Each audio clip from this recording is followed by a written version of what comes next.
they gave.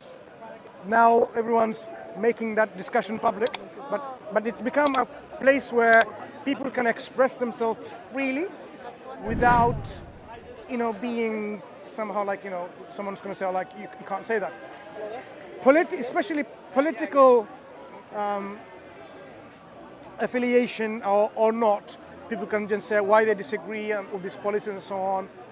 We have people who are anti-vaxxers, against vaccination. There are someone also who don't believe in the earth being like a globe, flat earthers, vegans, and many discussions is mostly about religious nature. Took it with atheists, agnostics, so discussion between Muslims, Christians, and all these groups because it's a very nice platform in which you really can go to the detail, which you can't normally have that in an academic setting, because academics won't allow confrontational, like a crossfire type discussions. Because in academics, you make your opinion, you're both happy at the end of the day, that's it. But from this, the truth doesn't come out. If you're professors or whatever, when you have a curriculum of philosophy, for example, you don't say, okay, this is where Descartes or Kant were wrong. You never say that. You say that's their opinion, and you might want to bring a critique of that, how strong and so on and so forth. But in a discussion like this, you will see people strongly expressing like, this is where people are wrong, this is where the truth is, and then people can then make a decision based on what the overall assessment is. So like we come here as Muslims, this is my friend and my brother Hashim, we talk about Islam on several levels. One is to let people know what they don't know apart from the media, because there's a lot of propaganda materials there. Islam has been demonized and it's been robbed of the beautiful values that it has, and it's become the scapegoat, like the go-to of like, if you are this. When America and the Soviet Union, they were the superpowers. After the collapse of the Soviet Union in the might, as you expect with the United States of America, they're like, Russia is a pocket here and there, right? What happened? People still needed a bogeyman. They wanted to say, oh, this is the enemy. So they had to create an enemy. And guess what? What enemy do they need?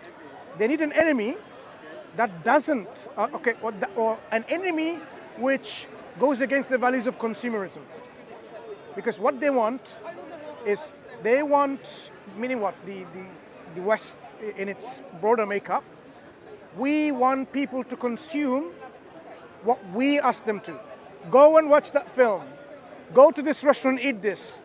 Go and buy those clothes. Wear those shoes with this label and so on, right? It's all about consumerism, where they want you to be a consumer consuming their product. But when they want to find something that maybe opposes that, and guess what? Islam opposes no to pornography, no to drug addiction, no to illicit sex outside marriage because it breaks down the family. All of these things, no to gambling, no to drugs and alcohol because it befogs the mind, and people end up fighting and committing violence and so on. When Islam says no to all of that, they found the right enemy. Say, let's make Islam that enemy, the bogeyman. And that's why they're portraying all that time in the media. Muslims are backwards, they're like violent people, they oppress the women, and they make the women wear their dress. Some. No. Not all, some. No. We have a dress code at work. I cannot go at work naked. Now, if I decide to dress the way I want, and my workplace doesn't allow me to do that, are they oppressing me? No. Because you can choose. No, I cannot choose to walk naked, can I? Go to my workplace naked? I cannot do that. But this, I don't call it an oppression, because they have a particular code of... I really don't want to argue with you about that. So. But we agree in that it has been satanized, and it's not fair, and it presents a very stereotypical image of a wonderful religion, ancient religion, and the Arab countries have been one of the builders of civilization. civilization. They had great scientists and mathematicians, and many people don't know that. We agree on that. Yes. Yes. And also, I believe that Islam has, as all the rest of the religions in the world, the darkness and the lightness of the human soul. So, But also the Catholics and also the Protestants, and also even the Buddhists, the Buddhists. who we always think that they are mostly Pacific. Yeah, mostly. Yeah. Some not. So when it comes to it, there's a lot of similarities. When it comes to capitalistic societies in which it's all about consumerism and product consumption and so on, there's a lot where we need to raise this awareness, where we are not just material. We have something which is a soul or our inner spiritual self in which we express emotions, we express love and sympathy. That the materialistic world can try to feed you, but they're never going to make you happy. The more money that you have and the more the wealth you have, more cars and houses you have, you're never going to be happy. You need one more and more and more. I agree with that. Yeah. So this is where, our Creator has created us with a balance of life to live. We need to find that balance, and where does that balance come from? Religion has always been a way of life of people in connection with God and God's will. But people have changed and distorted and went away. They came away from the actual message that God sent with prophets and messengers. And through that deviation, they made different religions. In essence, there is only one God, and there can only be one religion, which is the religion that God approves of. But people have moved away from it. I mean, when God spoke to Moses the prophet, do you believe in the existence Moses existed? We're atheists. Okay, fine. But historically speaking, Agnostic or atheist? Atheists. atheist. From Yes, we were brought up in the Catholic religion. We're from Mexico. Mexico. I see. Yes. Okay. Were they that bad? The Catholics. No, but we did not. Okay. That would It drove you be to. your answer, but not mine. You know, Okay. it's It's not my. I'm just asking. it's not going away from a bad religion. Is that, at least for me, is that the evidence of not existence of a God for me. Okay. And I don't want to impose that to No, anyone. that's perfectly and fine. and I respect people from every religion. What I don't respect is people Imposing it. imposing it or faking it or using the religion as a way to disregard other people. So I'm very respectful of. No, we see that already in the conversation. But I wanted to, you said without evidence. What do you have any criteria in mind as to, okay, if I see this evidence, I'm going to believe in God? Have you got any such criteria? I think I have a lot of evidence of the non-existence of God for me. Okay. For me, I don't want to. We won't be offended, trust me. We got thick skin for the time we have been here. We have heard it all, so don't think we'll be surprised. But I just want to know, like say for example, if you're saying there is no evidence of God, okay? I know. I'm saying the opposite. Yeah. I'm saying there's a lot of evidence of not existence of God. So there's no God. So if I were to, that's fine. If I were to ask you, you know that we know that we exist, you exist, this environment around us exists, the universe exists. Where do you think all this came from? For me, chance. For me, All of it? yeah. So you think something which is not existing comes into existence by chance? Yes. How is that logically possible? No. Have you ever seen something come into existence But I don't, from nothing? I don't pretend that the human mind can understand. I believe in mystery, but But you just said chance. yeah, I believe in mystery. Yeah. I mean, there's a lot of things that we don't know. But my answer is not then God. No, but I didn't tell you to then God. I'm asking you about the universe, not about God. I'm asking you about what is existence. But I don't believe in the idea of creation. No, but I'm asking you So you about believe the universe is always there? the existence of the universe. With a big No, bang. I believe there's something that has been always there. And What is we that? don't understand what it is. And this universe has an origin for me, and that origin is about maybe 13 0.8 billion 13.8 years. billion. the Big Bang, Yeah. and it came from what we believe now is nothing. We believe. But that's not what the scientists tell us, though. You sound Universe- like a religious person when you say I believe. Yeah, I believe. But when you believe, it's not based on No, evidence. no, because Your belief is not based on evidence. yes, exactly. So you're a religious person, not really an atheist.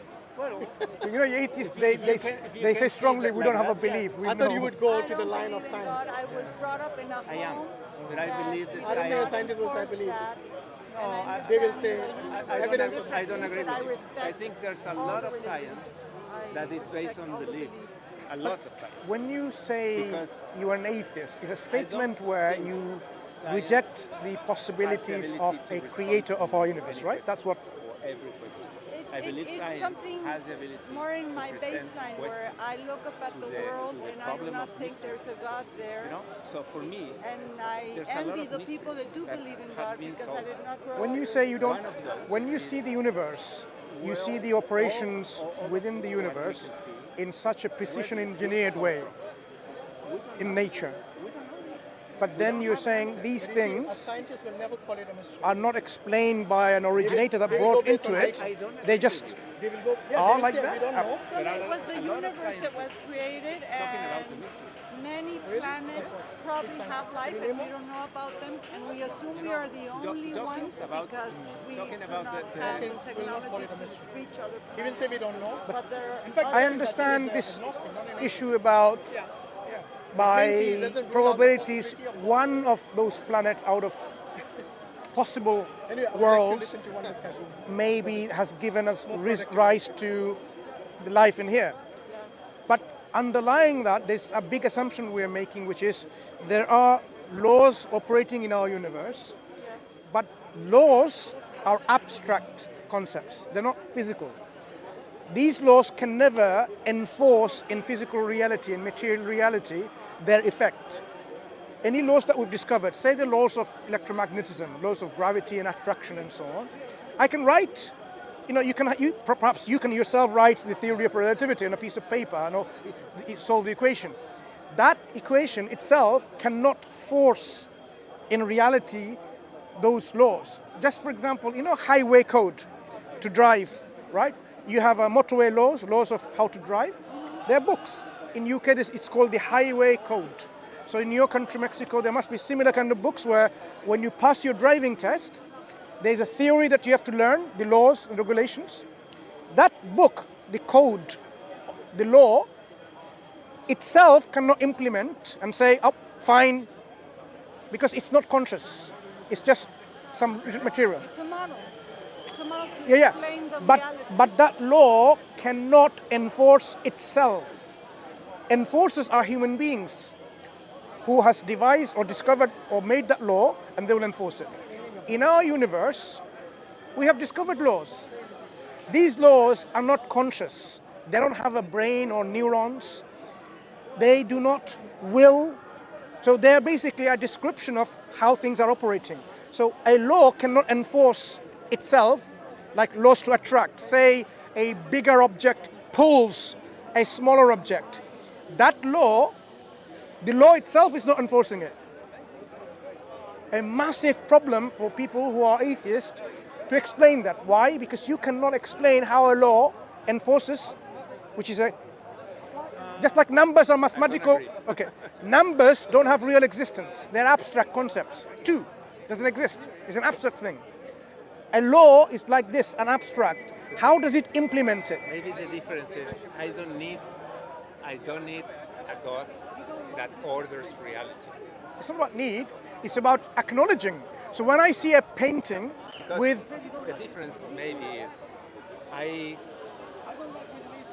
accommodate the data of reality according to my not believing in God, and you accommodate the data according to you Precisely. believing in God. Precisely. So but you are right, I want to ask you, and I think I'm right. no, I want to ask you, the data that you observe, when we see a painting with, like imagine of that building there behind you, right? Windows, and behind the window there's a man waving.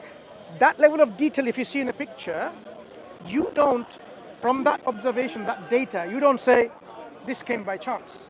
Because you would say this is so precise to the level of that detail, it demonstrates someone intentionally painted it all these details. We just went to the Natural Science Museum And? where Darwin worked, and it's very interesting because before Darwin, they believed that they were an order in the mind of a god of all the species that exist. And Darwin drew a very simple law, which is evolution by the adaptation.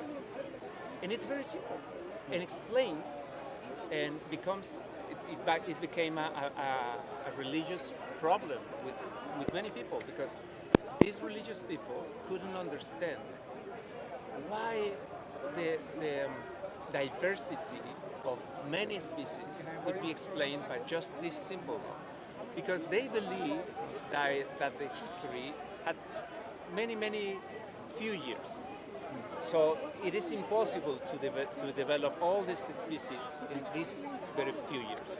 But if you give chance, the opportunity to act in billions of years, this is the reality that produces. But here is the observation problem with this understanding of natural selection, making... So you believe that every single animal is designed by God? Let me tell you what my belief is firstly. Do you believe in that? We believe as Muslims, God has created and put an order and law within this creation. So you don't believe in evolution? You believe that every I animal... don't believe that things without an organizer, without someone That controlling... organization is not natural, it's from God. I am saying it is impossible to believe with a rational mind, order, precision, just come by itself. Because, for example, if I were to give you this bus with all the internal combustion engine and so on and so forth, you will say. What I ask you, do you believe that the animals are designed, each different species is designed by God? All of them, wherever they're sourced from, throughout their history, they are designed by the Creator to come into existence.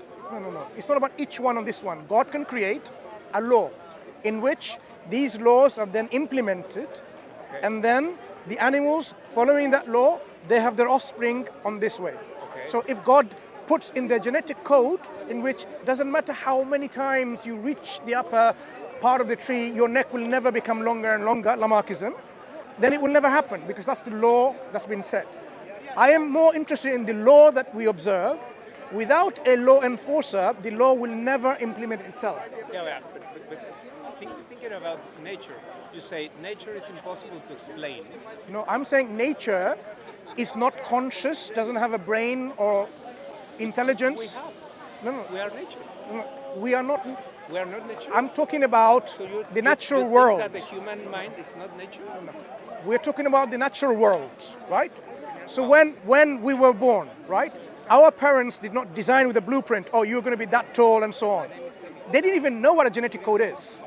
The fact that these genes are controlling your external physical reality, your color, height, complexity and so on, complexion and so on, this code, you are saying, code such as this precise, it just come by chance. Now I'm questioning that method.